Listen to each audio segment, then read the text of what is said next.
Good evening. Welcome, everybody, to Tuesday night. I'm Ken Marangolo on behalf of First Amendment Sports. It's great to have you here. He's Tim Strachan. It is great to be here. You know, I love it. It's the beginning of summer. We had the backyard brawl here. It was a great way to get it started off with friends and community. And there's really not much sports to talk about necessarily, but There's always a lot of sports. we're always here because we love each other too. I'm great to see these guys. It's just let's do some summer fun. Kick this off. He's Kevin Ricka. T's having a great Tuesday. I appreciate all the positive energy. Yeah. I'm still hungover from Saturday. I'm trying to get myself back into it. Ken here has a party every year, and you can't miss it. And if you make it, you have to go all in. And if you don't, then you're a punk. That's it. That's how it goes. And It's an all-in affair. no, and, I was last man alive. It was always called Last Man Standing until he ran away with the award 3 straight years. And I'm like, I think I might actually have to change the title of this thing. But I think it's 3 out of the last 4. It is 3 of the last 4. But you came back this year. Several to the times. old return. I think he told me earlier I might have been nominated for the whatever award Cootie for Brown. just getting after it a little bit. Maybe I off think you too had the early, too often. happy, smiley face. I was having a great time. Yeah. The music was great. The people were great. The weather was great. I'd just like to give the Wilson Award this year to neighbor participation to old Wilson over here. yes. Brett Donnelly. You know, he likes to peek over into the broadcast from the neighborhood, from the Yeah. couch right here. And I thought he surpassed his Wilson 4.5. So this year's annual Wilson Award, although Farkas was nominated. Farkas was absolutely He was on the in mix. nomination But list. what I saw Rhett do in the back side of the party and the front side of the beer pong, he was a double Whoa. threat. Out of nowhere, Yeah. no one saw Whoa. it coming. Matt Seal and I ran Matt Seal things also. on the Beirut table down the end. 9 straight wins out of nowhere. So He deserved nominations for his Yes. incredible participation in the backyard brawl. EO Anderson, welcome to you. I give you first What nod happened because to our intro? hold on. What are you talking about? Our intro Speaking of E.O. Anderson. tonight. We're just keeping it simple. We're just getting the sound to work. As long as people can actually hear Okay. us talk, Nice. and then we'll build. We're gonna rebuild. We had to tear ourselves back down to do the mics work back, 2018, 2019 style, and then we're gonna build ourselves back Sorry, up. go ahead. I thought that's where Well, we got some sick beats. No, EO Let's- is in Harper's we're- Ferry. yeah. He was sending pictures from Harper's Yeah. Ferries around, so he's on the East Coast. I wonder if he's on East Coast time tonight. Cheers to you, sir. Rhett, Robert Cohen, welcome. AGH, Greg Martin, Ken Harris, all you guys, appreciate you. Now they're saying we could give ourselves a little more volume, so that's what I'm going to do. A little more volume for the people ask for. That's what they get. Bam. Let's see. That's the Wilson Award. Yes, Rhett, you will take it. You will run to the stage and you will absolutely Rhett would deliver take that any speech. award that Yes. he gets. Yes. Let's just put this on here real fast because this is always something. Beirut, this America, it's beer pong. Damn it, I get it. We're talking to a 90-year-old guy who has been playing beer pong for the better part of the. A few people try to last pull century. me into that conversation, and That's a I don't- conversation when you're 23. I don't play it nor care enough. No. to- You can play it, and still not care enough. It's again when you're 23 and you're playing it every night, and you think like it's a lifestyle, which it can be. That Beirut lifestyle. That you're Beirut talking? lifestyle. Whew. Yes. My first writing gig before Hogs Haven was for Beirut.net. That's a true story. So yeah, some people might get you in that conversation. It definitely won't be me in my old age. I'm over that. I love that everyone has their own rules. I love that everyone plays it differently. It's fun. Let's just get it on. I was asked that question this weekend, and I blatantly, glossily eye stared directly straight ahead and pretended which I'm very good at, that I didn't hear the said question. Yes, no, I appreciate it. I love when we're having enough fun where we can care about something so nonsensical and something that doesn't matter at all in the world, because obviously it's clearly called Beirut, but In DC, it was definitely called beer pong.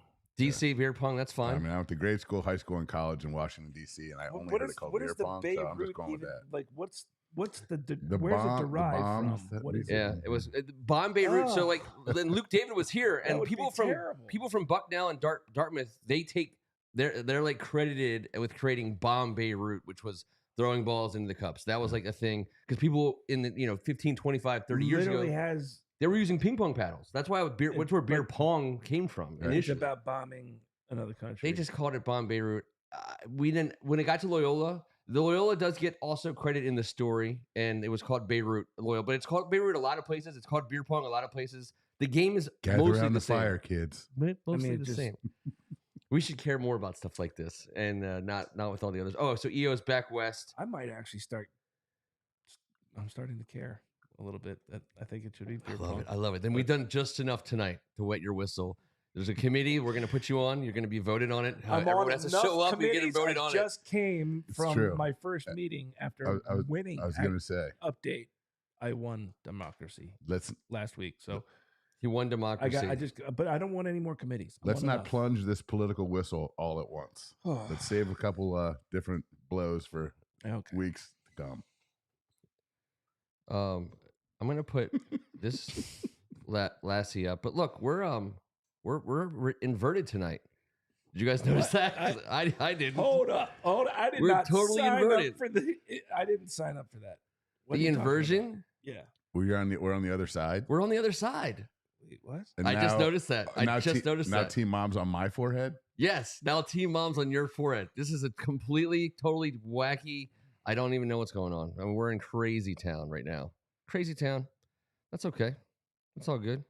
I didn't notice this really. Yeah. How does he talk? I don't know. We're inverted. I'm on the other side of the screen. We're inverted. Like in Top Gun when it was like are you sure? Because last week my hair was. What the hell did you all drink at the backyard brawl? All we did was fix the mics. Too much. All we did was fix the mics. I was so excited. I was like a kid in Christmas all day. That's why I don't drink anymore. Yeah. I almost ran out of gas. Brought to you by Fanta tonight. Oh, trust me, you're going to need more than a couple weeks to get over that one show you did when you were throwing beer cans at the camera by the end of the show. Did I throw it on camera? I did. Yeah, you did. It was a high noon can. Hopefully it was at no. you two. It was at the screen. No. Me having to climb up the neighbor's awning to get those khakis was quite the ending to the Tuesday evening. I'll tell you what. I was certainly cootie that night. This is a show for the people. So here's the first comment that's going to get us talking about something sports related, non-Commanders news, but thoughts on Beal trade. We don't have to spend a lot of time on it, but it is DC sports news. And I did have a thought about how to try to play this into whatever, Commander stuff. But hey, it's like we dove in and it's all we're setting it all the way back to zero. That's happening. I've found myself surprisingly okay with the reality of it. Like I wanted my guy. I love Beal. I would have loved to have seen him play here forever. I know that's not the way the world works. And now that they're going all in on reset, they're going all the way in, and everyone's gone. So these guys had no option. We all know that. Yeah. It was the worst. It's the worst contract in the NBA, and now it's gone. We saved $150 million in cap space. We didn't get crap back, but we got a brand new start. Brand new start. And can you imagine how many times we've given the worst contract to a free agent Let's guard? be honest. Let's look at the board repeatedly, and stare them dead in the face and tell them we muffed this years ago. We've been muffing it. Doubt. We've been muffing it for a while. The whole Bradley Beal situation was completely screwed. He was a number 2 at best. Wait. Before we even get to that, he was our best guy. I mean, he's a scorer. He scored 31 points in the league 2 years ago. I mean, only 4 guards have averaged that amount of points over that span in the history of the NBA. You can't win without a guy like him. We just had no real other options around him. But plan he's for a guy. Him. Yeah, exactly. It's like, and then so egregiously, like the Gilbert Arenas contract. The John Wall contract and the Bradley Beal contract in each of their ways were just unbelievably it's like putting an anvil around your neck and jumping in the middle of the ocean in basketball salary cap, hell, when you don't have anything, no plan for these guys. So I like it. So I was trying to think, so we don't have in my opinion, I could be, please bring in, we don't have a Bradley Beal type contract on our Commanders salary cap currently. Does anyone disagree? No, we don't. Okay. When you asked that question, I was thinking Kirk Cousins would have been one of the few guys, sure, one of the high priced guys that had to get the deal, that we had to overpay, that we had to keep, that forced our hand. We got rid of him. It was just, let's free up some space. We didn't get shit back. Yeah. But, they're both kind of similar guys. Like Beal's going to go out there and average his 28, 29. He'll get it. He's going to get more open jump shots than anyone in the league with those two maniacs he's playing with. But I can't say I'm upset. we screwed the pooch on this years ago. So this is just the tail end of that. Yeah, So. and it's a whole new regime, right? And that's the other Yes. part about it. Like when your team, the Wizards are my team, they're our team. When your team just, like brings in a whole new front office, Yeah. like the most that you can ask for is you're in the driver's seat. You know, you're in the captain's chair. Like Maybe there's a plan. Get us home. Maybe there's hope of a Yes, plan. and when it starts on day one, and Yeah. so this whole thing like blowing up the team, which I always generally like hate when my team gets blown up, but when it happens on day one of a new front office regime, I'm like, okay, you know, But decisive. Isn't this, as much as it sucks, isn't it better than just the mediocrity that this organization has been in forever? Because they just seem to keep doing the same thing. I mean, maybe. Yeah, but the only guy that put asses in the sign seats of was really Bradley Beal when he true- was healthy. But So. but no, maybe a sign of really truly like stripping it down to do it the right way. Well, we're stripping it down, and we're going to see if they can do it the right way. I mean, They that's promised the key. there wasn't going to be. We're not going to tank. No. And that is my also. Well, if you have a I love that terrible so much. roster, you don't have to tank. Yeah, but there's also active tanking. Go try your best, guys. You can win enough games to beat teams who are Losing actively tanking. is a disease. Like you could go out and get like a bunch of undrafted guys or second rounders who are fighting their way at the tippy top of the G League and put them on the floor every night. That team would not get the number one draft pick next year. Like there's teams who are like they've perfected the science of tanking. And we got a buttload of second round picks for Beal. But in these trades to come, you know, when we get if we re-sign Porzingis and trade him, I mean, whatever we do with Chris Paul, here's where the picks come. The Chris Paul thing is immediate. I'm worried about what we would how the Porzingis thing plays Kinda out. feel bad for him, really. But What's that? nothing. Well, but Porzingis is a perfect example. Kuzma would have been a perfect example. These are guys, If we re-sign Kuzma and then and traded then him traded at the deadline. Of course, yes. Yeah. That was the whole. That was the name of the game. That's now, the name of the so, game now yeah. for us, and it's cool. And again, it's purpose. The worst thing We're trying our hardest. you don't We're want to trying be. our hardest here. Yeah, it's when you can We're tell doing it. when you're spinning your wheels, you know, in a foot and a half of mud, and like that's what you said, T. Like that's what we've been doing, and I respect the fact that we put a 30-point scorer out there. We've put some good players around him, but nothing where anyone would ever say, "Watch out for those Wizards." So I think that. And so Ken Harris raises an interesting point from a local sports standpoint. I'll put it up on here. So the Wizards have lost his interest, and he's all in chips wise, basketball wise on the Terps, which is a great thing. It's a great thing for us local fans. I know you're not a Maryland fan, but you're a local basketball fan. No, I've always been a Maryland fan. Yeah, I mean, but there's a team above him that. Well, yeah, I'm the only guy in my family that roots for both. Those are the only two teams I root for. My dad went to Duke. I played against the Maryland starting five when we were in high school, and they were guys that T and I played with and against, and I've been rooting for them ever since. And then I respect that. I just want to tie it down around here. Around here, I'm going to get punched on the side of the head for telling people my dad went to Duke and I'm a Duke fan. But I know this: Kevin Willard walked into the Rose and Steel Silver Spring Knights of Columbus about 2 months ago and laid down a couple $100 and paid for everyone at the table at the bar and the whole restaurant to drink, and was as good of an old school dude as could possibly have been. And I'm telling you, everyone was like, he did what? The bartender was like, the head coach at Maryland gave me a couple $100 and said, for all y'all to drink it. Well, and he said, I just came back from New York City. I paid $27 for a vodka tonic, he told me. He said, I have no problem buying these guys $2 beers. Here's where the best fans are at. I know that up in Jersey. So, hey, man, that guy's coming down here with some Jersey background. He gets it. He knows and he's not just gets it. The hole in the wall. He's getting players. Right. Yes, sir. And once you talk to him for 2 minutes, that personality of his, he's nothing but energy, and you can tell he's got some go get up to him. So, and he's got 21 seasons under his belt after 1 year, right? Yep. But that point brings up a debate we can have some other time. But just in general, when you're in such a high market like we are, with so many teams pulling you in every which direction's way, in my opinion, Maryland football suffers a lot because the Commanders command a lot of the attention and the dollars, and the Ravens. And if Maryland football is just okay, they're not going to spend their money. If they get it going, and people will go, and they'll have kind of peaks and valleys. But that's a part of this. I agree with that a little bit right now. As much as I'm watching more NBA than I've ever watched before, then I am not interested in the Wizards at the moment. It's just I'm going to stick it out because I'm watching more NBA than I've ever watched. I like the pain, and I like what I can't.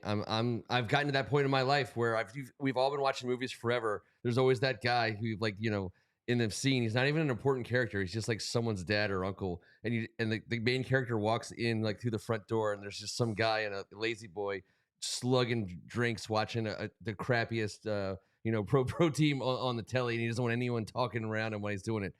I'm there in terms of teams like the Wizards, so I'm not changing. I'm not rooting for anyone else. And I love basketball. But I think the Terps football team could do themselves a lot of favors. I'm not sure it will ever be, but I think it'll be more of a buzz scenario as opposed to like a showing up scenario. Like, I think if the Wizards got good, like, people would show up for the Wizards. I think people are going to show up for Terp basketball. I think people are going to show up for Commanders football in ways that they haven't. And Terps football, put a pin in that one. Come back to me when you get a second. I just think that Terps football has a lot of upside in terms of local, like, love potential. I'm just talking about it. Yeah. There's too much competing for people's money. Yeah. Is all I'm saying. Is that you're going to have those things. You're going to have the ebbs and flows. I think in basketball, Terps have a little bit. No. Terps have the advantage over the Wizards, in my opinion. In football, obviously, the Commanders have the advantage over the Terps, which is where why it's NFL rules. You guys are going to let me break this story. I'm dying to break it over here. Break a story. Maryland Terrapins football. The new director of football operations, Brian Griffin. No way. Yes, Brian Griffin. Yesterday, last night.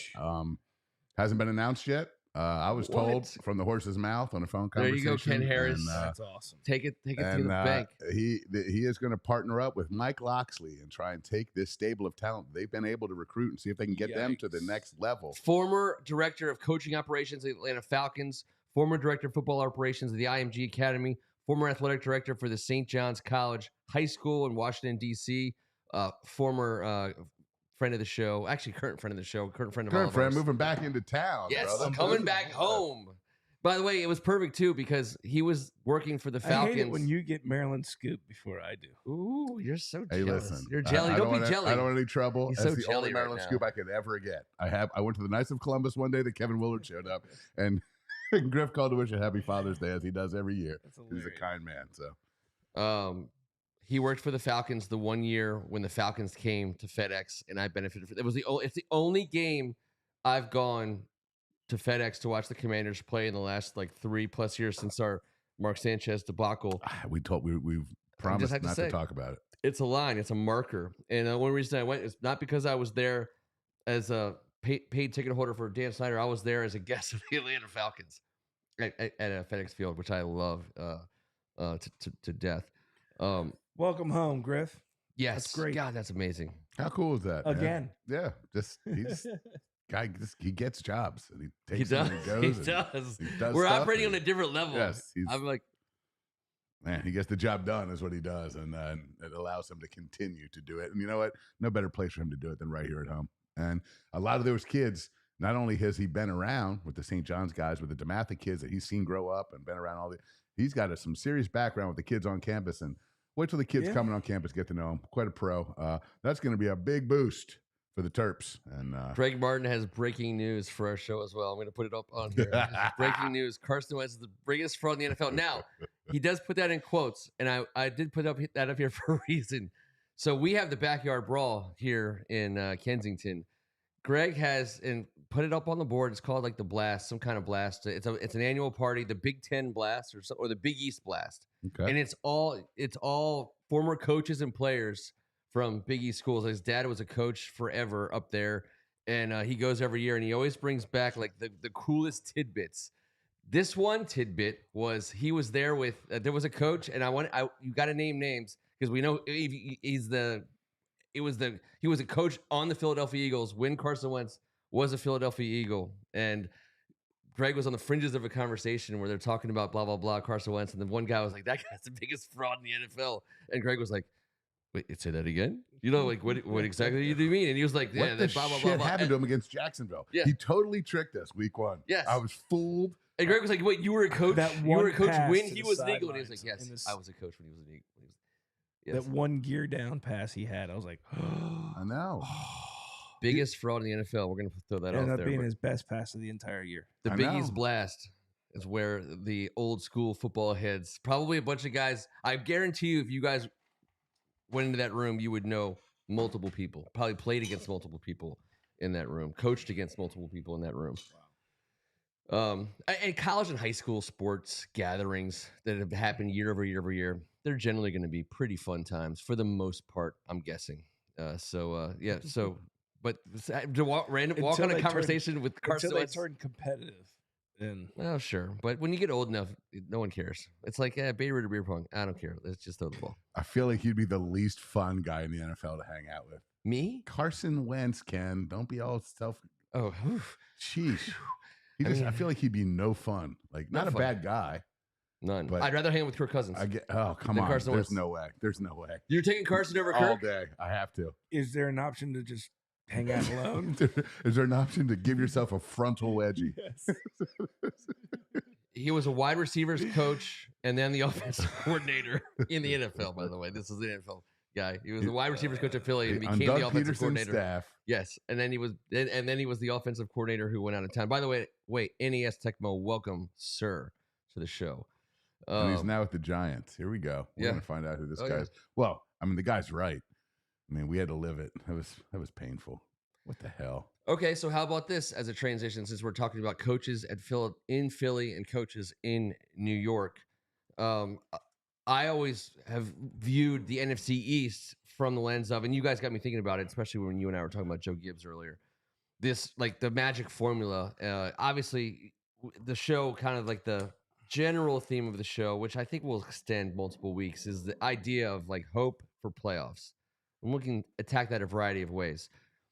You can't hope to make the playoffs if you can't hope to be super competitive and in fact at the upper echelon of your own division, even though you can there's wild cards. And so talking about the coaches, I the Dallas Cowboys coaching staff largely unchanged, or largely Kellen Moore leaves, right, but they still have Mike McCarthy at the top. He's going to be taking over a lot of stuff. Philadelphia stays largely the same. They had a great year last year. The coaches get a lot of credit. I'm like looking at the New York Giants coaching staff, and we don't have to do a deep dive into them, but I was so counting on. He's coach of the year. Yeah, the whole thing they got going on there is a teeny bit scary, only because if you look back over the last 20 years of our terror and hellish time under Dan Snyder and our coaching misery, the New York Giants coaching situation has been just laugh out loud terrible in a way that like actually makes us look better than them. Like, we've won more games than them. They're one of the least winning teams of a 10-year period. We're very similar to them. We're very close, yeah. but we're like this much better. And we're built similarly. We're both bottom 5 in the last 5 years in passing efficiency. Yes, yardage, touchdown, name it. All of it. Both of us are hand in hand. All of there. it. All at the of bottom it. of a passing league. But we're like one rung better. We might have a few yards more than they do. Yeah, it's just a few. But now it's like there's a competency there that has not been there.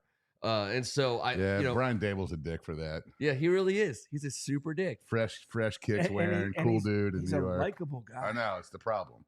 It is the problem. It's the total problem. Like he's rather getting it be done. there than either one of the other two places. Me Are too. you kidding? Me too. Yeah. Why can't the Giants have like a good guy as a coach? Well, I don't care. They used to. I mean, so Parcells obviously all-time great. Fossil not all-time great, but competent. And took his team to a Super Bowl, man. Yeah. And with Kerry Collins as a starting quarterback. Yes. It's a good job that year, coach. Yeah.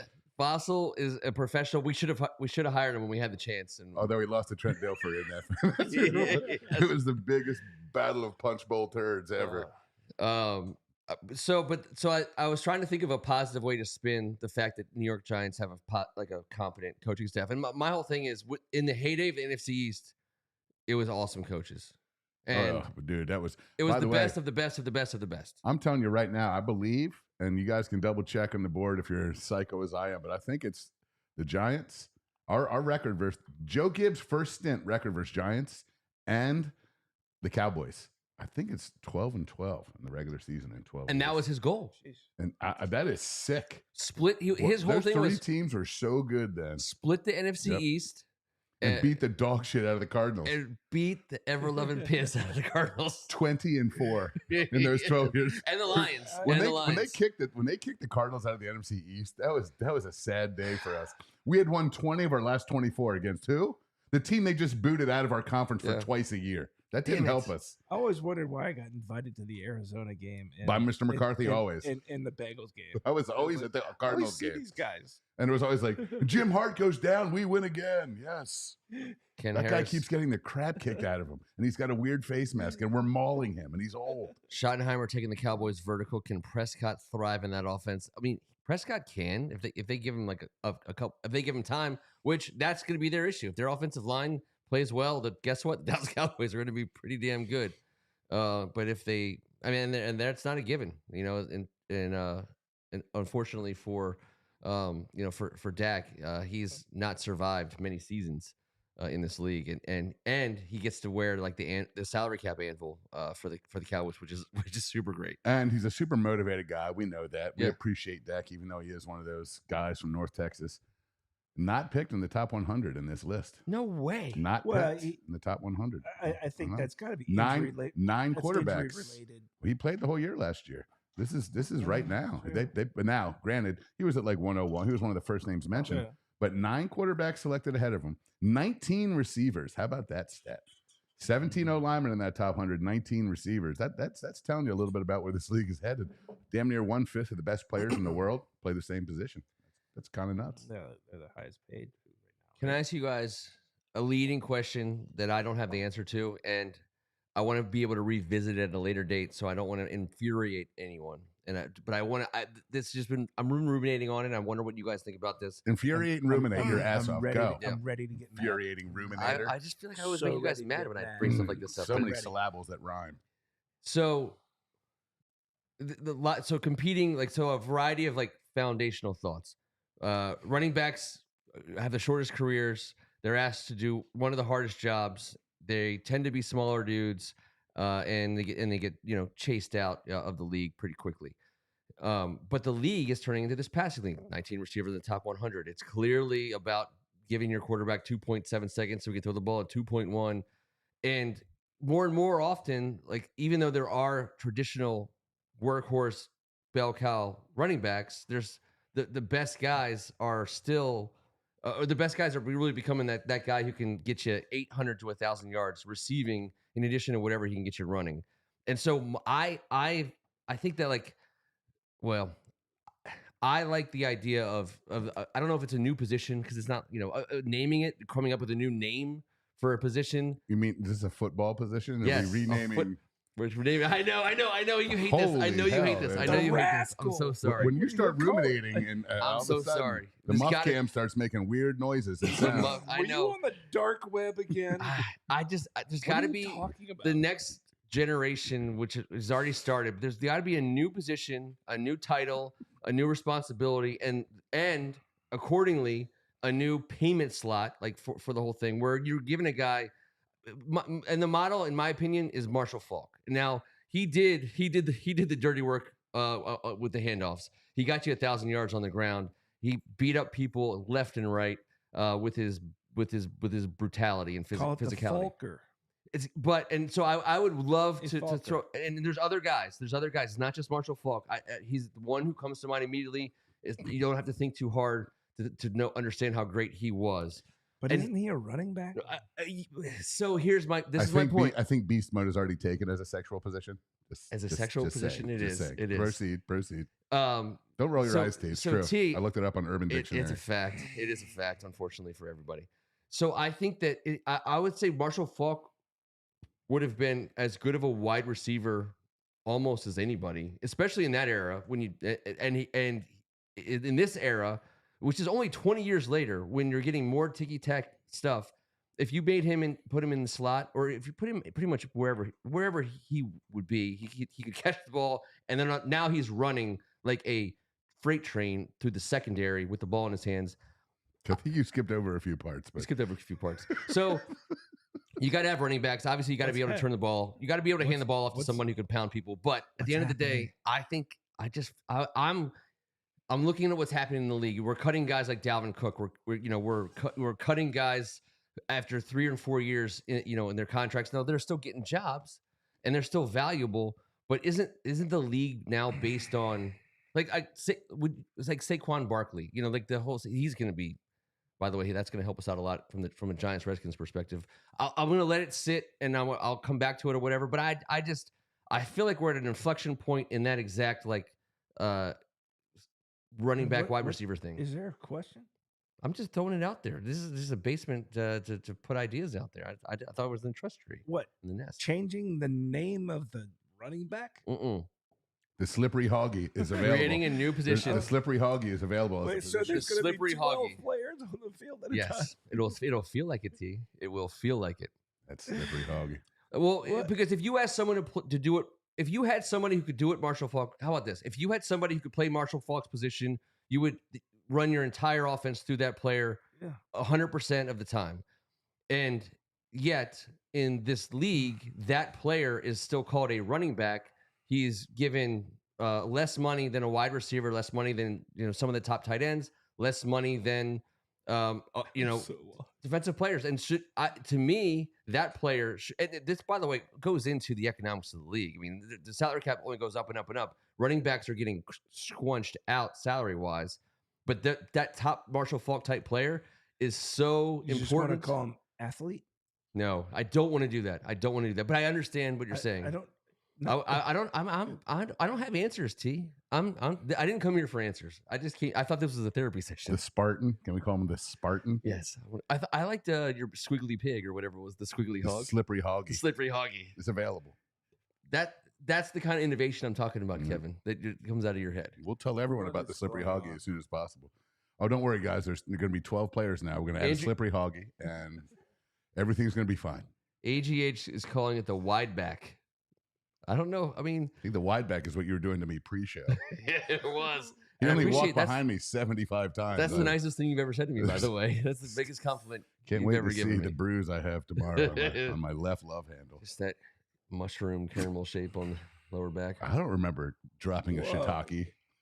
A mother Falker. I like that, EO. I like that. Whoa. Anyways, I think we are at a point where, I mean, at some point you just can't be like, hey, we're going to draft you. We're going to try to get you the ball. Our goal would be to give you the ball 25 times a game in some way, shape, or form, pay you $1 million a year, and then replace you with another rookie, which is totally possible, which is exactly the way things work. I'm not trying to be the Players Association leader on this at all, but I'm just trying to say, if your most important guy is a guy who can get you 1,000 yards running and 1,000 yards receiving, a la Marshall Faulk, then we're not doing these guys right.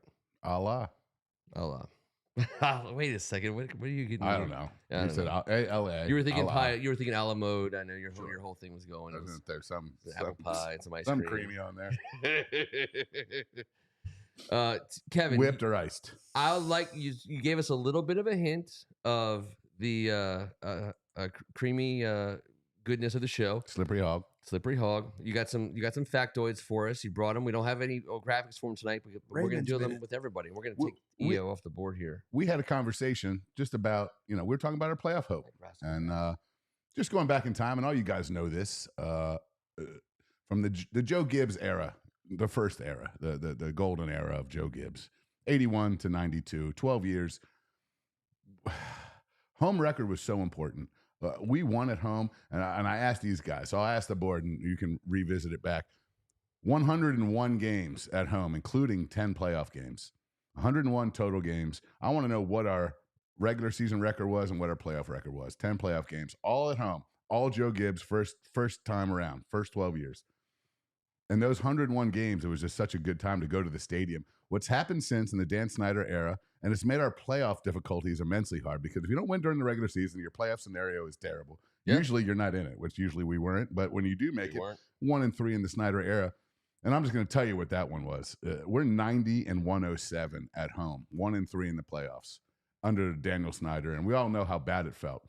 I want you guys to remember what it felt like when we were winning at home on the regular, and try and tell me what that record was. And this is what we need to emulate. We need to get some good old home cooking. And there's no better year than this year. Getting rid of this turd, getting him out of our systems, flushing him down the toilet, through the Potomac, and out to the Atlantic somewhere far, far away, gives us the chance to maybe have a bit of a home field advantage for the first time since 1999, to have a fan base that can jump back in and gather around and make the home field advantage that we just took so serious. You remember RFK shaking and jumping? Oh, If we could get back to any iteration of that moving forward, and I know it's not going to all happen. Yeah, you started ruminating, and I started iterating. It's They getting now ridiculous. design stadiums to do what Yes, it did naturally, which it wasn't supposed to. I don't think naturally do. It was bleachers. It was bleachers with some concrete surrounding it. And Yeah. so I know. God, they're selling those bleacher seats right now for like $15 and a ham sandwich down there. God. As the weeds are crackling out through the insides of them. But you just spray a little Roundup on. Oh, I'm sorry, you can't spray that anymore. You can. Wow, you have to I'm do it more like Roundup in a than na- man. Based on how much Roundup I sprayed in my lifetime, you could probably just. Hey, but let me just tell you this. Guys are guessing here. Ken guessed. What did you guess, T? What did you guys guess? For what? I For guessed 101 total games. For at Joe home Gibbs. under Joe Gibbs. Ken was under 72. I 72. said 86 or something like that. Joe Gibbs went, am I allowed to say it? Yeah. What do you got? 77 and 24 at home. 77 wins. 77 wins and 24 losses in 101 games at home. That's insane. Split our decisions. 8 years. 8 of those 12 years. 8 of those 12 years, Joe Gibbs only had one home loss during the season. 8 of those Was 12. that like 750, right? Winning percentage. Oh, it's unbelievable, man. Yeah, it's right there. How about this? Our playoff record at home. Yeah, I know this one, so I won't guess. 9-1. We lost to the Bears the year before they were the. That also goes champs. into like the local rabid love of this team. We only saw them win. We literally, like, crazily almost that never is true. I said attended to us, losses. I attended so many losses how about in the 2000s. Rhett Donnelly, do you remember a Super Bowl win? Okay. Yeah, he remembers the how old Bills. was he then? Because I remember how. Dude, he's like young- 60 years old. well under Joe Gibbs, and this is the final thing I want to say. Have you seen A-Team Nice. yet? Ruse under Ruse. Or Cheers? Those are under ruse, by the way. It's true. It's a fact, Kevin. Go ahead. Sorry, Kev. No, I just want to say this, and the final thing that makes me the most happy about those home wins, we've had one right since. Those 9-1 home wins that Joe Gibbs gave to us on the silver platter came along with a 16.2 average margin of victory. It wasn't We close. beat the dog snot out of everyone. We worked people over. I believe half of our opponents scored 10 or less. 6 of the 10 games, the opponent scored 10 or less. It was just that type of culture, and it just became, people caught on to it. It was infectious, and we all believed it every week. We just need to get back to a version of that. I know RFK's gone. I know Joe Gibbs is gone. I know the whole idea of that program is gone. I'm telling you, this fan base isn't. We're still here. We grew up, and the people in their mid-40s were in that midst, right in the heyday of our love of the team and growing up and getting that passed down to us from our aunts and uncles and grandparents and friends and family. And I really am believing in this. I can't wait to get our kids in there one day without Daniel Snyder as the owner and maybe see some of these old heads and show the kids exactly what it was that we grew up with. And yes, I'm not saying we can bottle that. I'm saying let's emulate that, shoot for the stars, and it's got to be better than the hell that we've been living in Snyderville. So It's 100% better than that hell. And I've like willfully lived in it for years and years and years. And but the thing is like I think we've survived it. But like I grew up not. We weren't season ticket holders to RFK. Getting to go to a home game when I was a kid at RFK was like a treat of all treats. It was a very special occasion, very special. Made more special by the fact I probably watched a win whenever you almost never saw a loss. So whenever that one game that you got to go to in any random year was, it was special because of that and because our team was good and we won. I became a season ticket holder on the back end of that, right after the North Turner debacle in 96, 97. And so I was still living with the mindset of, we watch wins here.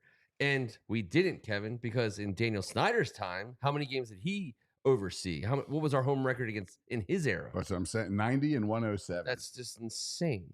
90 and 107. It's such a gut punch. It was It was woeful. And by the way, the first couple of years, he got his most wins when he had the guys left over from the regime. Norv's team that he had sitting there, Casserly's team, Casserly's talent, he won with in the first few years and got into the playoff game and had Brad Johnson cast it away to bring in old Georgie boy. Oh, what a terrible haircut. And you talk about Bradley Beal's situation. We don't have anything right now, but we did. I mean, we brought in, Albert Hainsworth right off the top of the tongue, basically spending money that we didn't have to spend immediately and then cutting losses. But we did that multiple times. I mean, the contract to Bruce Smith, Mark Carrier, the Dion. Adam Archuleta. We made Adam Archuleta the highest paid safety in the history of the National Football League. In the history of the National Football League. He wasn't even good in the box. Terrible in coverage. History of the Terrible National Football coverage, League. Horrible at the line of scrimmage. Injured.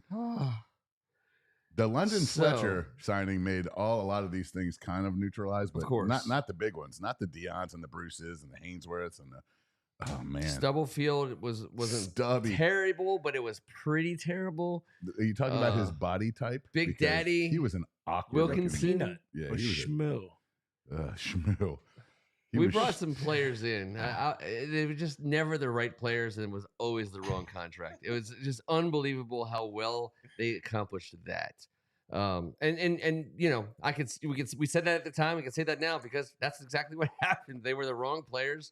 They didn't win. We didn't win. We didn't win with them. We didn't win after them. Bottom line is, Ron Rivera, you're 22, 28-1. We need to change that this year. Joe Gibbs never had a losing regular season in his first 12 years here. We have yet to have a winning one. That has to change. The culture at the home stadium has to change.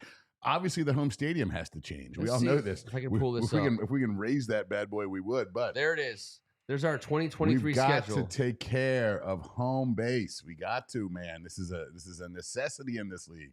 So we start right out with the worst team. So what people are calling the worst team roster-wise in the entire National Football League, that's what everyone is calling the Arizona Cardinals. And we get them in week 1.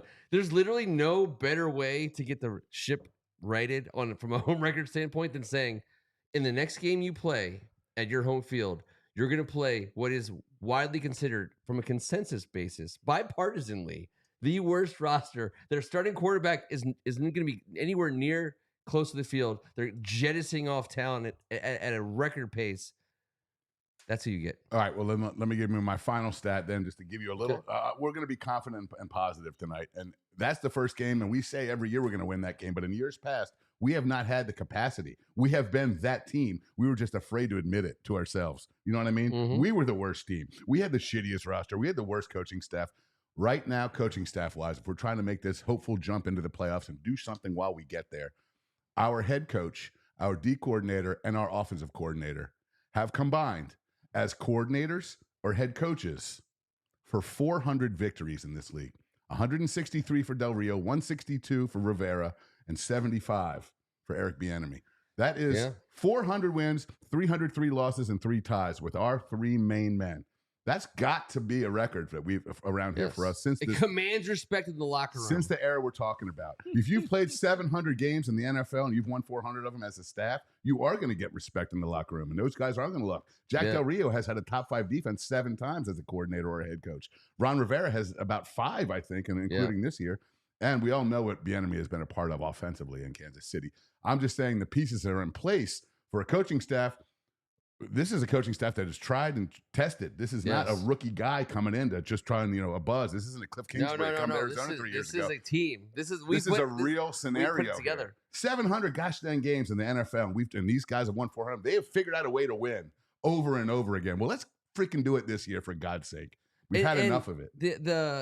So we spent a lot of time I know in my career at Hogs Haven and in a variety of podcasts since 2009, I have learned to embrace when we've had a good defense, or when, like, the idea of good defense and making that the centerpiece of whatever. We've had quality defensive coordinators. We had Marvin Lewis. We had Mike Nolan on a good year or two. We've had guys who've come in here like Jack Del Rio. Everyone's talking about he's got some hair on him. At the end of the day, he is a former linebacker in this league. He is a guy who breathes fire and has coached 7 top 10 defenses in the league. He can stand in that locker room and command respect from players. in a way that a lot of defensive coordinators in this league can't, regardless of record. So, and Ron Rivera played on the 85 Bears. Ron Rivera was a freaking linebacker on the 85 Bears. So if you want to talk about defensive or where we are defensively, because I feel super amazing about Eric Bieniemy as our offensive coordinator, and I think he matches what we have on our defensive coaching staff. I think you have Bieniemy and Rivera and JDR And on the defensive side. I think you Harry- have Harry two sides of the ball JDR. and get it done. Hairy ass D coordinating son Well, of I a don't bitch. understand why he doesn't breathe fire on the hair on his body just to burn some of it No off. way. I He's got. just- I really know people want to perplexed bicker this. about stupid stuff, and I understand that and appreciate it, and be my guest and whatever. The hair? About the hair, yeah, just just tertiary issues that don't have anything to do with football. And Jack Del Rio's put his own foot in his own mouth, and he's gotten himself into these situations. But he is a guy who can get a great defensive performance over 17 games in this league, and his boss is Ron Rivera. If it was just Jack Del Rio at the top, that's already not worked in this league. It's already not worked in this league. But what has worked is him as a defensive coordinator with a strong head coach. That's what we got. So I think they've it's good. proved their ability to coach. Honestly, I gaffes aside or whatever, the clown show happening off the field. These guys have shown that they can coach. They've coached these guys to the best of their ability. It's the roster that isn't there that we hope is getting there. I don't think that's the problem. Right? Well, it's almost there. It's almost there. There's a couple pieces. I want a guard. We all talked about a linebacker. Yep. No, Although I'm just saying I like the problem Cody hasn't Barton. been the coaching. Right, The problem right. has been the talent. They're getting better. They're a playoff contending team. I At just this wanna- point, Let's see it's if just it not a kinda fits on the roster screen. of playoff Super Bowl winners. You know what It I'm saying? automatically makes it small enough for AGH to get his whole comment in from Wales. He's all about the O line. Yeah, I think that's fine. It's always about the O line. I don't disagree at all. 100,000%. And That's been the tale of football. I since want it started. a guard. I want a seasoned veteran guard, dude. Not a gap filler. I want us to take a shot on someone that gets cut here. There's a lot of stuff that has that's like a gonna little bit of a happen. mean streak, and it's like I just want to show some people. Whoever that gets can be DeAndre Hopkins physical. is like, let's just get rid of this guard. We got a rookie anyways. Let's get Hopkins, and we'll just be like, get that guy. We just want that guy. I'm with you, dude. You know what? You heard it here first. All right, trust me. I'm sure that's expert analysis as you guys listen. Like, what guard do you want? We don't know. We just want a guard. If you hear anything you like, I do if you want a see guard. anything you like, give us a like with a little thumbs up. If you haven't subscribed yet, give us a subscription. It's free. We would freaking love it. I don't even know what we get out of it. I don't think we get anything out of it, to be honest with you. Maybe some more whiskey. Shits a and new giggles. friend. We get a new friend. We're friends. We're officially thumbs up friends. If you give us a thumbs up, we're all thumbs up friends. Don't be the last to do it. Be the first on your street. Antonio Gibson is in for a big year, according to Ken Harris. This guy. I like that. I like it. I mean, we could do a whole podcast on this. I know we're not supposed to. Yeah, and he's the kind of guy who, now, I'm not trying to pay Antonio Gibson money that we don't have to pay him, but he's the kind of guy that we Wait, should no. be asking. Is he a running back? Yeah, Or is I he, understand. I understand. Is he the slasher? His team. He What are we bought calling it? He bought an arena football team that just got kicked out of the league. That his father set Albany Empire on a journey of amazingness. He just bought them. They just got booted from the league. He gave a shirtless, I would say pilled up interview 2 days before, and then they canceled him. Like cancel culture. This was beyond. They This is canceled AG. him. No, Antonio The Brown. dad. Oh, I'm talking about Antonio Antonio Gibson, but you're Brown. talking about. I saw. You said all- Antonio Brown. and I it freaked me love out. the. You said I saw Gibson. that. I saw that. By the way, I mean he's unhinged. Unhinged. I haven't seen anything like it. He stopped the hotel keys for the best 5 players on the team after they had a bad. The quarterback was like, "What?" With his family, was like, "Why is my hotel?" And they were like, "Sorry, sir, we were told not to give you a backup." He was like, "What? Where's my family supposed to sleep?" Antonio Brown informed us not to give you a key.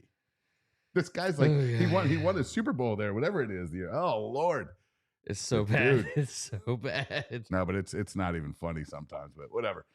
Ken I thought Harris that's what you is said. hearkening back to a 6 preseason game. Where did I have that up here? Where is it? What? Where is it? There it is. We're gonna add it. 6 preseason games, 14 regular season games, but There were 6 preseason games. Oh God damn it! And like as I think you pointed out on the board, 7 if you played in the Hall of Fame game. That's a hell of a preseason for guys What? who were making a lot less money. Oh yeah, dude, they were and joint practices with other squads where we beat the hell out of each other. Because why not? It's 100 degrees in August. Let's just I get only after it. remember there ever being 4. 6 sounds like a lot. No, there were absolutely, but there was no. These people weren't working out year round. These were people who were working That is jobs. very true. There were a lot of them were smoking cigarettes at halftime. Yes, This was a thing in the They 60s and needed it. 70s.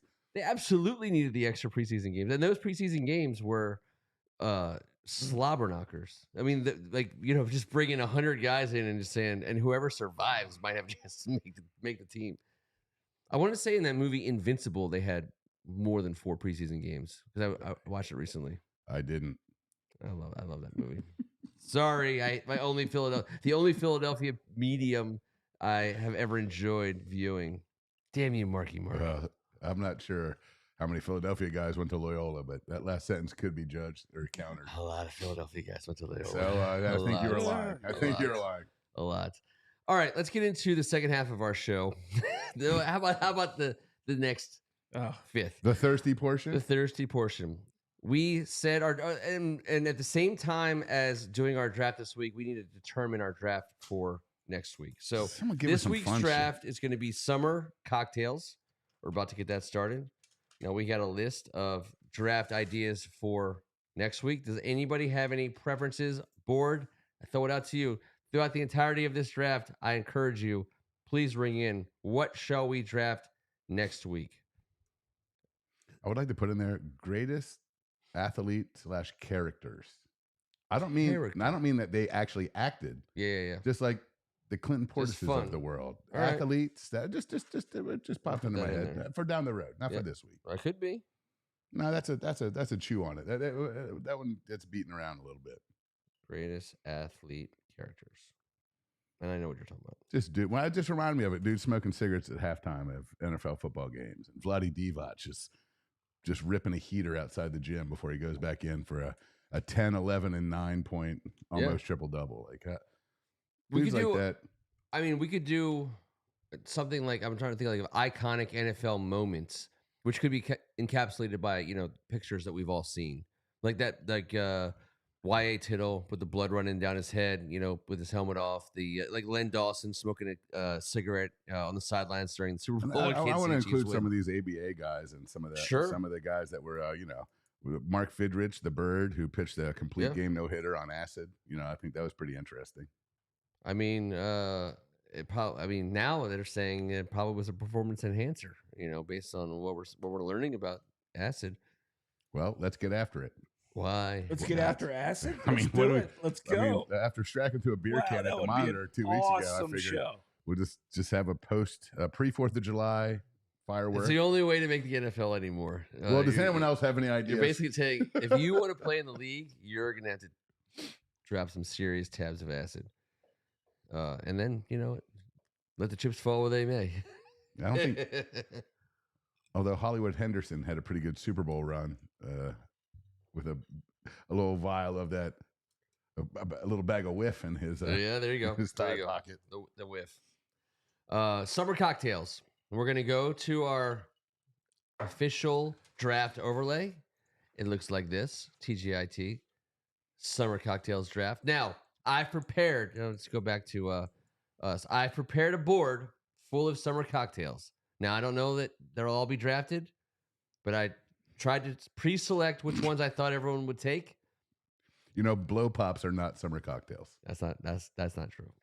I don't think you have no idea what you're talking about. Fine. Oh, and we haven't done this yet. So do we have a fourth, or is it just the 3 of us, or do you want to get Wilson involved?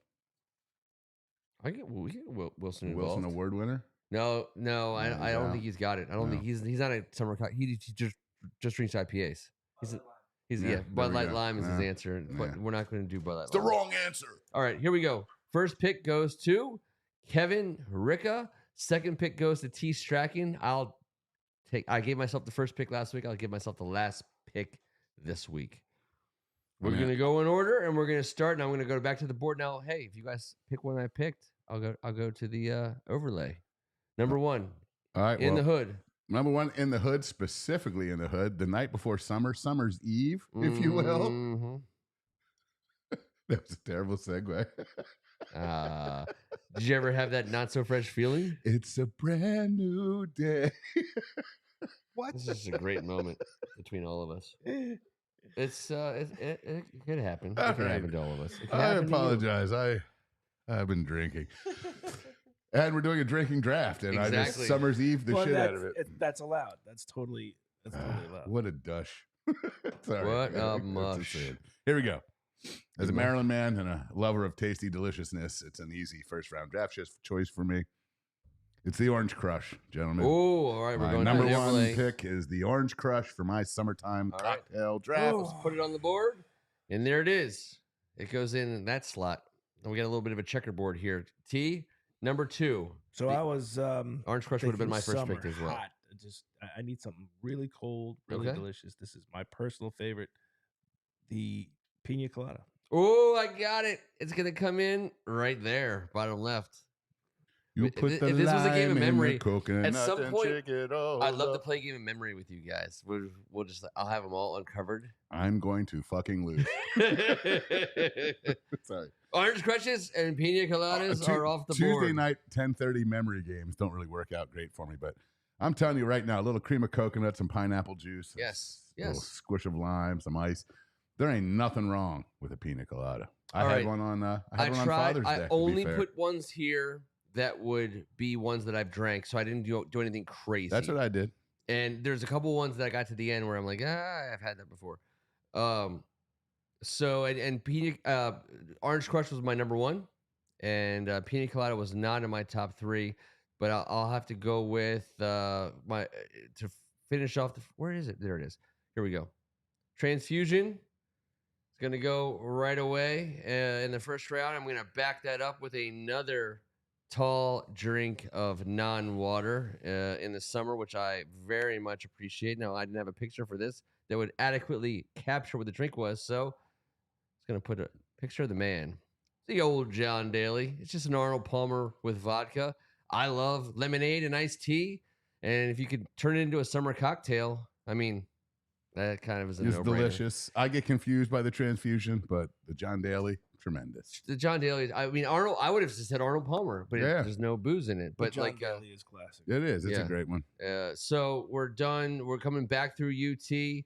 I'll go back to the board if you've picked one of my pre-selected drinks. So I'm gonna keep a theme here Mm-hmm. because I really like the Cactus Cantina swirlies, Okay. margaritas. Yeah. So just margarita. Well, But the that's a fruit- swirly- Yeah, but you get it. You get margarita. You get You get it. margarita. You got If it. you do margarita, The I whole mean, margarita. You got it. yeah, all you got it. You Yeah, gotta but no, take but no. I margarita. think you take margarita and The then frozen and then you. margarita. I think that's fair. I think Yeah. I think frozen and non could. But I make did it wanna work. I throw put in- a picture of a Yeah. non one, but if you, I also change it to just generic margarita. If you He's say got margarita, margarita. you get it. I think that's Margarita's fair. done. All right. And he I wants was the frozen. separating He it likes out. the swirl. Yeah. And I I was separating I out think that's for the the way to frozen do it. part, I think but- you get the margarita, but then you have to say what yours is, Okay. and I think that's well done. So far, we've I was picked, gonna stick with just swirly. I'm and 5 for hope 5. that everybody knew what I was talking So about. far, there's five. I know of my, there's- I five know of my that- top joints Yeah, are yeah. on there. I mean, Okay. I mean, this is. I'm feeling thirsty. Let me take a sip of this real quick. I got 2. Yeah, you get 2, and I'll tell you right now, I have 2 drinks on my board that are they're not traditional. All right. Well, this is non-traditional either, but it's freaking delicious. Chef Jose Andreas is in town. Mhm. His kids go to school. My kids go to. Did you see how I did that? I love He it. has to love that. I love it. My redneck ass. Anyways, awesome people, awesome dude. His restaurant, Haleo, has this white sangria. Holy moly. I don't like white wine. I don't care about fruity this.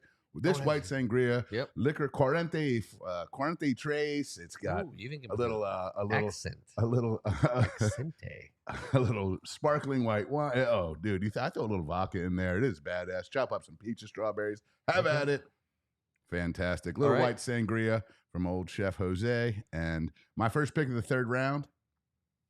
Man, I got a 15-year anniversary tomorrow to a Ooh. pretty lady I married back in the day Cheers. in the Nice. Bahamas. And I had many, many Bahama mamas. And boy, I'll tell you one thing, those things are freaking delicious. I should have put a Bahama Mama on there. Nassau Royale has got to be a part of the recipe, or else it's not a traditional Bahama Mama. Little Nassau Royale, white rum, dark rum. Man, Nassau Royale, little OJ pine, and then hook it up with all the fruits. Deliciousness. By the way, I can only have 1 or 2 of all these cocktails before I get back to my regular stuff, but 1 or 2 of these is delicious. I mean, Bahama Mama is a fine drink. I'll give you a little picture of it. Well, if you spend a lot of time in the Bahamas, it's a little different than just come, because down there, of course, it's their signature, but this Nassau Royale liqueur kind of ties it all together, and it feels like you're drinking juice.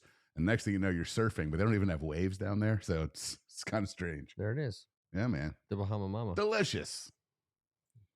Our team It looks delicious. It does. Anything that I think that's the key to summer beverage is flavor, because you get a lot of stuff going on in the summer that's not going to be there. You know, I mean, in the winter it's a lot of utilitarian. Let's get after it. Let's knock it out. All right. So T, we're back to you. Back to me. How many more are we doing? You always ask this. Let's do it until we get drunk. Just do it. Yeah. Okay. I mean, we're just So, drinks. and also, am I a kid if I choose another frozen drink? Because I am going to No. keep it alive, and I'm going with the rum runner with a 151 floater. All right, can't- so you can't I argue don't with have the Run Runner on my board, but there's 3 drinks that didn't make it onto the board because I did ran out of space. The graphics department was Well, as a former bartender, I'm gonna be pissed at T. As a drinker, I'm gonna be ordering them with Not tea. if you work at Deep Creek Lake, where we used to drink them wait, which place in Deep Creek? one after the other. One after Where'd the you other. go? I'm telling you what the ingredients are. That's the only reason I'm saying that. No, Tell me. But that's where I fell in love with them. Bacardi That's where I 151. remember having them the most. Yes, a Bacardi 151. Yep. Mixed up with a light rum and a dark rum. So I mean, like With the 150, Captain with the with 151 the so if you want to Malibu? just go with a regular Bacardi or blah blah blah, but it's a blackberry liqueur and a banana liqueur that gives it its little deliciousness. But It's I'm the just saying that's a banana. lot of ingredients. But if I'm sitting here at my house, I will gladly pour them for us all night. But if you're at the Yes. Honey and there's 100 people ordering them, you're gonna be like, "How about all of you?" I think kiss they make my a ass? lot of it, and then just Yes, perfect. Yeah. They the are. Honey is But the nice. 151 Yeah. floater with it on fire is a great way to. I present it. always wonder like how the mouth handles it versus the anus. You know, Wow. Well, when hey, you're drinking 151 It's really proof hard to alcohol drink through the that's on anus. fire, And very dangerous. but not it's impossible. very dangerous. but not Not impossible. impossible and actually been All right, done. so I and only not get has hospitalized one people. pick, and So don't do that at home, kids. it's gonna go right on back. I get 2 picks actually. We're gonna go with first pick. Bam, High Noon. Yeah. It's technically a cocktail. It is. It's a cocktail in a vodka can. It's beautiful. soda, and it is gorgeous, and I love it, and it's fantastic, and it's great, and it. But I drink that winter as well, so I can't claim to just enjoy those in the summer. I get back to backs, so I'm going to. You know what? Here, how about this? And I'm going to stick to my board. I want High Noon there. I'm going to add a Long Island iced tea. That's my second iced tea drink of the draft. Strong Island. I got a John Daly and a Long Island iced tea. I'm loading up on the tea flavored, even though there's technically no tea in one of those drinks.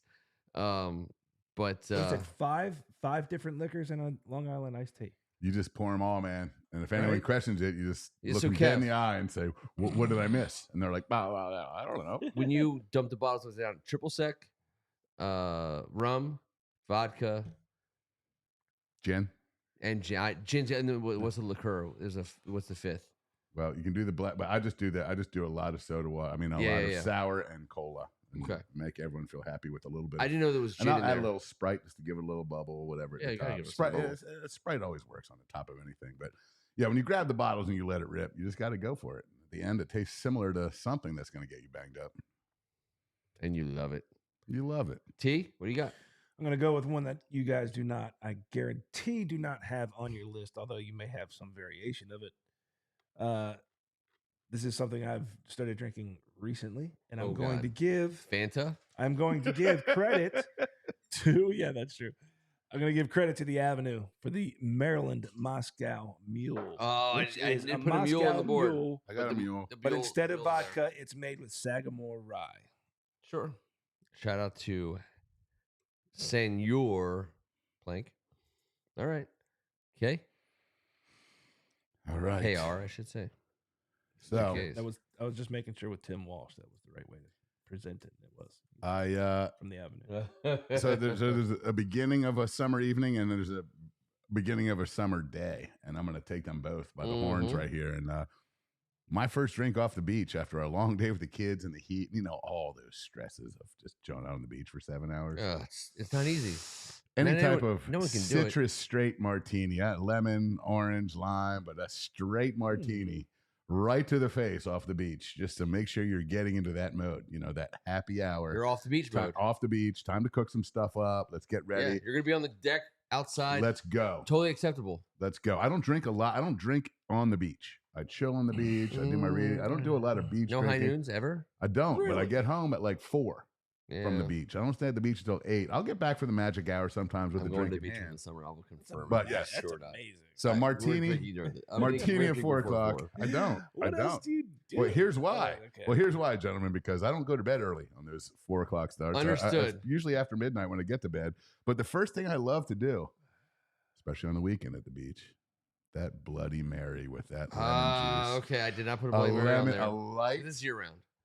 But in the summer, you guys some have been. Old You've seen the Bay. summer vacation new catchy old Bloody Marys. They come with a crab cake, a shrimp, a T-bone steak, Too much. a freaking Too much. a check. I know. I don't get those. I make it my way. A little horseradish, a little A1, a lot of Okay. lemon juice, some hot sauce.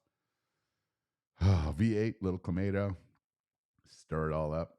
Get right back to where you came from. 12:30 the night before. Has anyone ever said clamato to you before? Yes. What do you think? It's You say it's clamato, alarming. I say clamato. It's Yeah. alarming. You think somebody's saying something bad, but it's not. When they really say bad. clamato? Yeah, I always Yeah. think it's a Yeah. bad word. I always always thought go, it's- I always whatever, think, like, moose knuckle. Oh, that's yucky. People It's don't like clearly that, a but- play on tomato, and no one in America says tomato, so it should be clamato. So I agree with Kevin there, but I have heard clamato you can plenty. say it however sounds you want. worse. Yeah, clamato is like a thing I hear a lot. I My don't. grandmother drank it. She called it clamato. Yeah, She drank enough of it that I'm going to call it clamato. hey, if you have a family, if you, I've bought a lot of that product in my life, and I've called it both things, like frequently. I mean, I think there's a song about this. yes, there is An old Italian there is. jingle. Is. By the way, my starting 5 is Orange Crush, White Sangria, Bahama Mama Martini, and Bloody Mary. You guys are in trouble. Although I'm kind of digging Who's teas up? too. Holy T, moly. Is T up? And then it goes back to me for 2. What do you got? So I do have a point of order on my next pick, and if it Okay. Point of order. if it violates, then I have a backup. But If you don't I pour want to it- go with my original What do you that I got? was going to go with next, which Just is go with it. the michelada.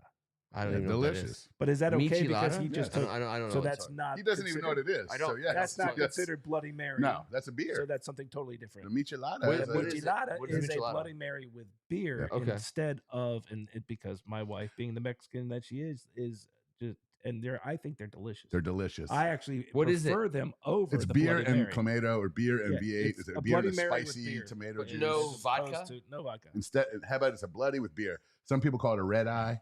You put a little tomato juice in a beer. It helps you the next day. Michelada. It's got all Dude, that them It is breakfast amazing. minerals. I'm not even a beer guy. I don't even like beer, but Yeah, in the me neither. morning when I feel like crap and I Yeah. have a michelada, It works. it goes away immediately. Yeah. Yeah, it's delicious. I've done too. micheladas. I have done that. I didn't know what they were called. I just had beer and tomato juice before. I'm drinking a lot of stuff I don't know what it's called. I had Bloody Marias with the tequilas and a vodka. Oh, that gives me loose stool. Sorry. Yeah, packed full of celery and bacon and chicken and whatever. I love it. Bloody Mary for a part of your life. I can't do Bloody Marys anymore. They destroy me. But they In got your me through. innards? They got me through my like late 20s, I early lo- 30s. I'm getting. They did. I'm getting a. Now I can only do 2, Yeah. maybe a third, but I make them light and I make them fruity. A lot of lemon juice, not a lot Yeah. of horseradish. I don't like when they're thick. I make them more watery, Okay. which means there's a lot of vodka in them, but also a lot of lemon juice. There's All it's not. I don't like the thick mixes. I like the clamato is very thin. It's not dense. You know what I mean? It's my absolute number one Bloody Mary mix. Yeah. I don't know. I mix it with a V8. Was it Mrs. T's? Yeah, see, I can't do the prepackaged ones. I got to do the V8 and make it, make the flavor ourselves. Like, understood. Yeah, salt, pepper, just the regular shit. I don't want all that the was other stuff always in the there. coolest thing. So from a tailgating perspective, my years in a parking lot on the glorious, religious asphalt of a Sunday morning, the homemade Bloody Mary mixes. That's really why I love Bloody Marys. Me too. Because everybody, and like I had guys who were so religious about it, they would come in with like a foil container, like wrapped up foil with like wet mix for Bloody Marys, and they would take a spoon and they would give you your spoonful. Everyone got their spoonful, and it was unreal. More, please. Yes, it was just so. It is. There's so much interpretation. Yeah. Like you could do like Food Channel should do a show if they haven't already. I mean, the Bloody Mary deserves its day in the sun. I love them. It's a great summer drink. It is. And it's a great all the time drink. But the summertime is when I really need a bloody. When your wife's a school teacher and your kids are at home. Yep. You guys you're picking up when I'm laying down here. I am. Now I have a couple more on my list here that I'm going to throw out there because I get 2 in a row, and I'm just going to go with one that got me through my late 30s. That was my absolute go-to for quite some time. That's the old gin and tonic. It's an oldie but a goodie, and I'm a simple man. Now you're just talking about drinks, not summer drinks. You have a gin and tonic any time of the year. I drank it all year round as well, but it is I prefer them refreshing. Actually, at Christmas time. Fair enough. I mean, I understand what gin's all about. It's just dressed up vodka. But at the end of the day, at any time I feel like getting really effed up, you drink gin. Well, just drink gin. My philosophy, it's a human like allergen. You've told me this forever. Yeah, it's true. Martini strategy. I was always a gin martini over a vodka martini. Always. I had one bad experience, and it felt like I wiped out on a boogie board for like 4 hours. Yeah, from a gin martini. I was throwing up seawater. Okay, and it was tough. I went through a Bombay Sapphire phase. Probably like 5 or 6 years of my career. Is it bad to say I tried it because of T? No. T loved it, so I tried it. I couldn't make it work for me. Love it. Couldn't. I would go to the bar and I would say I need to get some Sapphire in me before I start doing like beers or slugging whatever. Was Sapphire working that day? Yes, like that. Sapphire was definitely working that night. And so, Sapphire worked a double that stormy evening. A restaurant that had like a nice bar, and you're wearing, you're wearing your work clothes, and you feel like it's a professional environment, and you're like, I don't want to, I would just ask for shots, shots of Bombay Sapphire. But then I was like, you know what? They would be like, who's the homeless guy at the end of the bar doing shots of Sapphire? Sapphire, then punch my face. So I changed my order to a Sapphire martini, and the guy was like, "What do you want in it?" And I was like, "Nothing." He was like, "Vermouth?" Like, no. Twist? No. Ice? Make it cold. And he'd give me a glass of chilled Sapphire in a martini glass, and they'd be like, "Bam!" And people would be like, "Hey, who's the sophisticated guy shugging that Sapphire martini in the bar?" Glass. Yes. So yes. Sapphire, it's you know what? It was right there. It was right behind me. I bet you it was. No longer there. It so was, Mr. Sophisticated got a hold of it. It was sophisticatedly drank by people at the backyard I don't brawl. drink it enough. It was gone. All right, so I went one Sapphire and tonic, but that's what you order. You order Sapphire and tonic. I already went with the transfusion. All right, I'll tell you what. I'm digging into my list here, and so this one and again, it speaks to my taste buds. Mojito. Damn it! I was hoping I'd sneak that one in the 6th round. I love a good mojito. I'm gonna bring the mojito in late, and I'm so deep on the. There it is, coming to the stage from Greg Martin. There, I'll put him up on the board. I couldn't see all the new comments coming to the stage. Sapphire. In my best Greg Martin voice. By the way, Sapphire, Ken's here. You'll be working a double tonight. That's awesome. Repeat, a double tonight. Welcome, Ken. So I went to, you got another one, T? Yeah, I think it's very simple. I don't think it's been taken. Okay. Vodka Collins. All right, I had a Collins in there. You did have a Collins? I did have a Collins on there, but you can see I have 5 spots left. and the Collins didn't make it into the last 5. It's my fault. Oh, you just don't have the Collins. No, I don't have the Collins picture. But you're okay with the vodka Collins. So pick. I don't know if I've ever drank a drink in the Collins family per se. I'm gonna go get some Collins, Fokker. Please do. I just don't know Hey, what it's all listen, about. When you guys find the Collins mix, please dust off the disco ball and return it to my house as soon as It's possible. good. I It's know. a I'm sure it is. Agreed. And I've I- bartended for 30 years, and I haven't been not one has been ordered in 29. But But to me, it's I a understand summer you guys. drink, it is, and believe it's it. delicious. and it is delicious. It's just not But something. I can't drink too many because it's too acidic. Yeah, well, It's got a lot. it's Ugh. it's Ken different. Harris loves his Hendrix gin. It's good. I'll grant you. I didn't stay in gin long enough to branch out to more brands than just Sapphire. I drank my way through gin pretty quickly.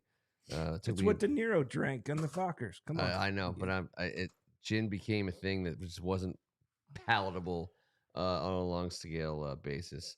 I'm going to tell you this: I have a banger for my final pick. All right. Ooh. Now, I don't know what else you want to do, but Well, We it's can coming keep back to you. going. It's Yeah. coming back to you to finish, right? Yeah. This will be headbanger, the last pick of the official draft. Yeah. I don't know if A I've got it wall here or banger? not, but I will No. love to hear it. I will just say, historically speaking, I've traveled to the fine country of Brazil. I went there for 2 weeks. I had a tremendous time. Mm. And in replacement of the Bloody Mary in Brazil is the Caipirinha. And the Caipirinha is it is a roller coaster of a cocktail. Mm. It is made with cachaça, which is essentially bathtub gin over there, but it's made from sugarcane. And every family has a version of it. Every restaurant has a version of it. Here we go, T-Bird. You put about a half a pound of sugar in a rocks glass like this. Fill the sugar up to there. Then you fill it with limes and you muddle it all the way down. Mhm. And the quartered limes and you create this amazing mud sludge of Like whatever. sugar. Top like, it sugar, lime water, like essentially. liquid sugar. Then you put ice on top of that bad boy all the way up, and you pour the cachaça on top. And you take 2 sips of that after a night of drinking in Brazil, and you are right back in the mix. It is nuts. That's pretty amazing. I bartended the Brazilian consulate in, I think, whichever World Cup was, 98, 2000, or 2002, whatever it was. The Brazilian consulate in D.C. called up Tommy Jews. They rented it out. And they said, we want Caipirinhas. And I had just gotten back from Brazil. I know how to make them. I didn't know I was going to have to make 90 freaking billion of them. The funnest day I've ever had bartending in my entire life, Tommy Joe's, 20-some years ago. Caipirinhas, the Brazilian consulate, end of story. Wow. Then, but to go to Brazil with my wife and her family, a family of 20, the Batistas, her father's wife is one of 10. We didn't go on a tourist trip. We went to the real joy. I It gotta was try one of these. freaking, first of all, it's delicious.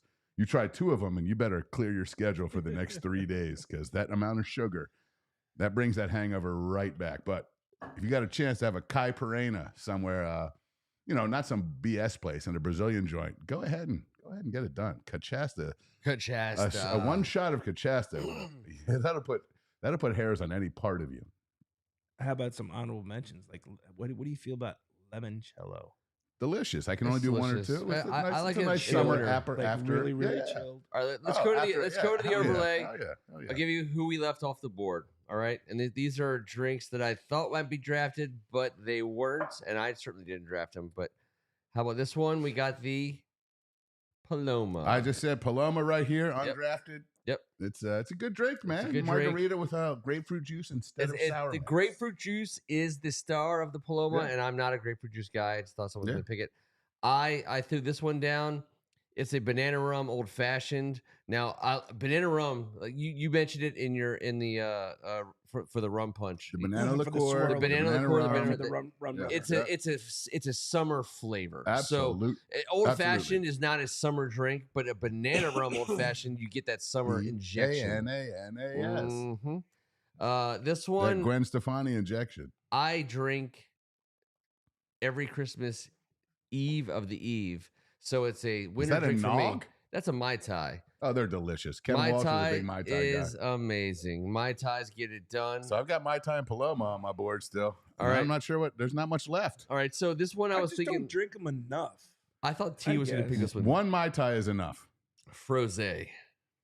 T, you were my froze guy. Why would I be the froze? I don't know. Guy? I just figured I know walked in on you at what's a Uncle Julio's I don't just even know what it pounding is. frozes one night. I just thought maybe you were. Why would T be pounding No froze idea at what Uncle a Julio's? frose He doesn't even is. have an Uncle Julio. You don't even know. I just thought I you would be actually like, might. you technically. love frozes. I tried to get you out of this, I but know. it's too I'm late. sorry, but I married a Mexican. And then here's so a I'm drink sure there's that, a Julio in there somewhere. Oh God! last of the last Jesus. that makes the board. Like so, a salted watermelon. Now, I wanted to do a watermelon. people do but drink yes. watermelon. People eat watermelon with salt on it. This drink I have had. So It's all these drinks delicious. I've had. Put if you juice up a watermelon and you add some salt to it and you pour it in a glass with ice, it is absolutely delicious and refreshing, and it will absolutely do everything you need on a hot summer day. Watermelon juice is the bomb, and for whatever reason, salt and watermelon are like an absolute great pairing. So salted watermelon juice, if you ever get a chance to taste it, is amazing. And right up here, just so everyone gets his last chance. That's Martha. Awesome. And I'm just gonna say two more.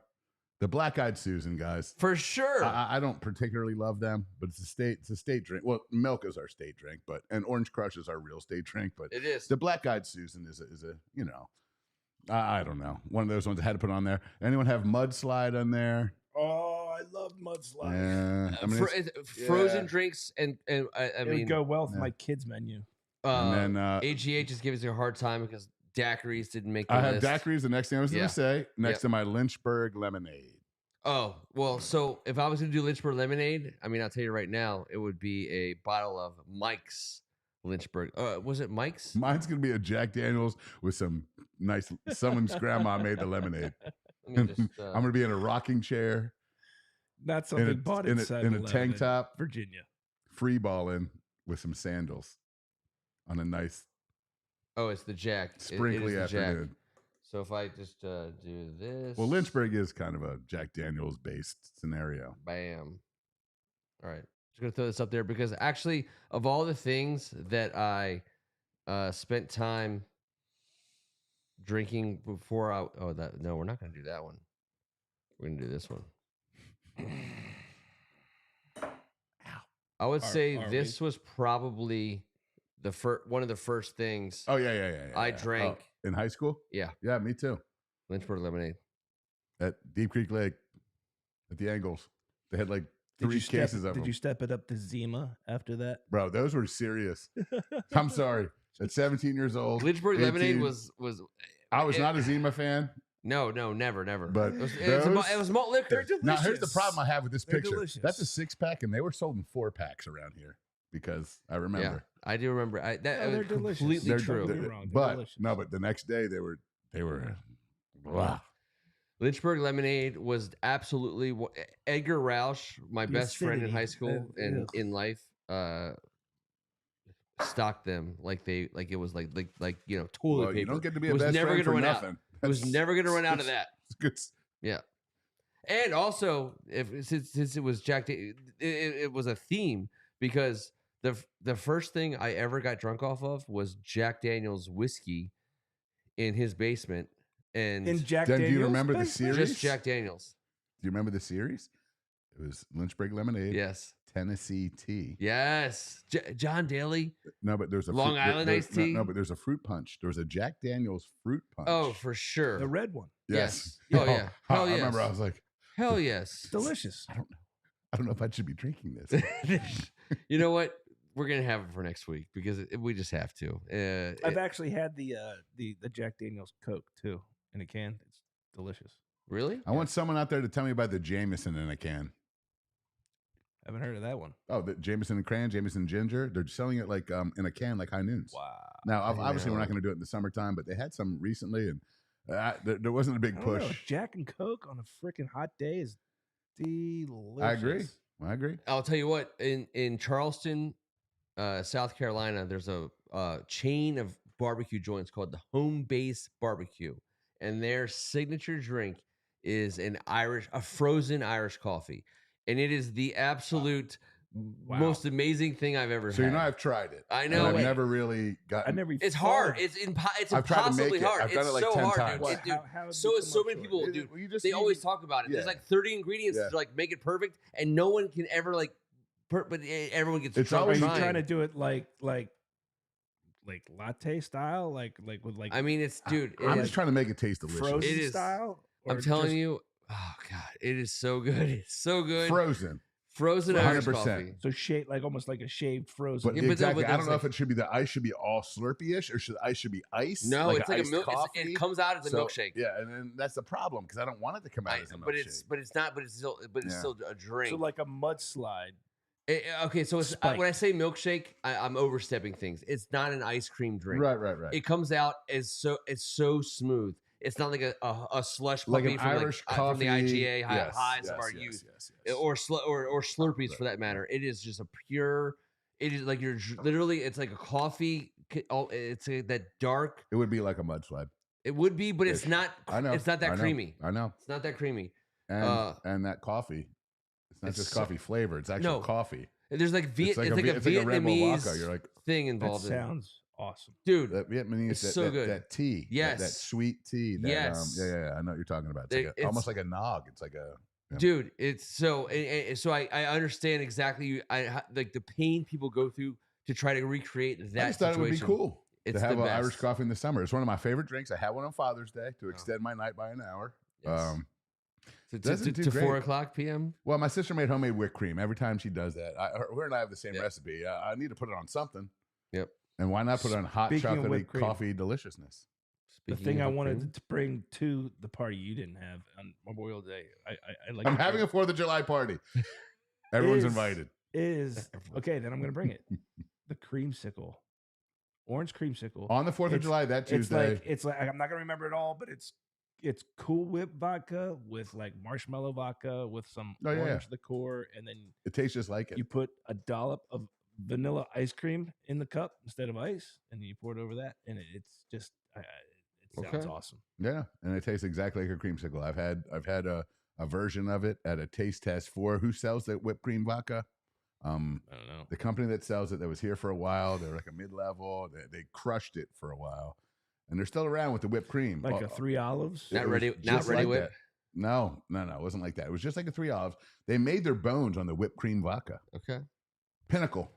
All right. Pinnacle. That's what it was. Dude, but we're not done recreating frozen Irish coffees. That is our All right. that's our specialty in life. It is a sweet We'll spot. all of have a good time goodness. trying it. I can Yes, promise you yes, that. yes. We're going to figure out exactly what we need to make it work. We'll be back in exactly 7 days, everybody, and we're gonna do. I like this greatest athlete character idea. Let's do it. We're gonna talk about the greatest Because athletes. it breeds fun stories. Yes. Fictitious athlete. No. No, real No, athletes. the who best were characters. just characters. Athletes that made you laugh. They were just I said funny, like awesome. Clinton Portis, Mark Fidrich, all these Yeah. knuckleheads. Now, not just a guy that was famous because he was a knucklehead.